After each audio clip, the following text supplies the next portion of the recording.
When God goes silent, it can feel like spiritual abandonment, but what if the silence is actually the clearest message He's ever sent you? You pray, fast, worship, and still the heavens are quiet, and in that unbearable stillness you start to wonder if He's angry, if you've failed, or if maybe He's just not listening. But here's the hidden truth. When God is silent, He's not ignoring you, He's shaping you. That silence is a divine classroom. And you are not being punished, you're being prepared. It's in the quiet moments, when the noise of the world fades and the distractions are stripped away, that He begins to do His deepest work. You feel abandoned, but He's closer than ever, testing whether you'll worship when there's no music, trust when there's no answer, and believe when there's no sign. The silence is not empty, it's strategic.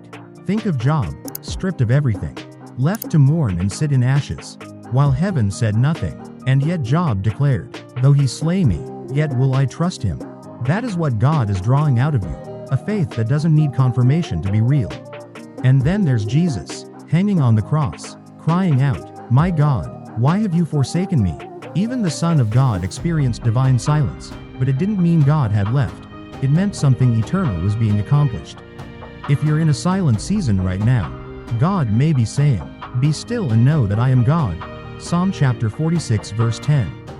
Because stillness requires trust, and trust without reassurance is the foundation of unshakable faith. He may also be saying, "You're ready for the next level, but I need to silence the noise so you can hear my whisper." Silence is often the final test before the breakthrough, before the door opens, before the calling is activated, before the answer comes rushing in. And make no mistake, silence doesn't mean nothing is happening. It means everything is happening behind the scenes. Romans chapter 8 verse 28 doesn't stop being true just because it gets quiet. If you truly believe God is working all things together for your good, then you have to believe He's still working, even when He's not speaking. The silence exposes your motives, purifies your desires, and reveals whether you want God for who He is or for what He gives. This is the season where religion dies and relationship is born, where performance ends and real presence begins, where you stop chasing blessings and start chasing the blesser. You think God's silence means delay, but it's often protection from what you can't see yet, from a battle you're not built for yet, or from rushing into a blessing you're not ready to carry. If God said yes to everything you prayed for when you prayed it, you'd be overwhelmed and underdeveloped. So instead, He goes quiet, not to punish but to strengthen, not to withdraw but to draw you deeper.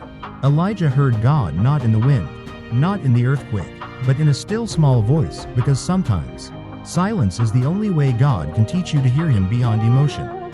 If your identity is built on answered prayers, you'll fall apart when they don't come.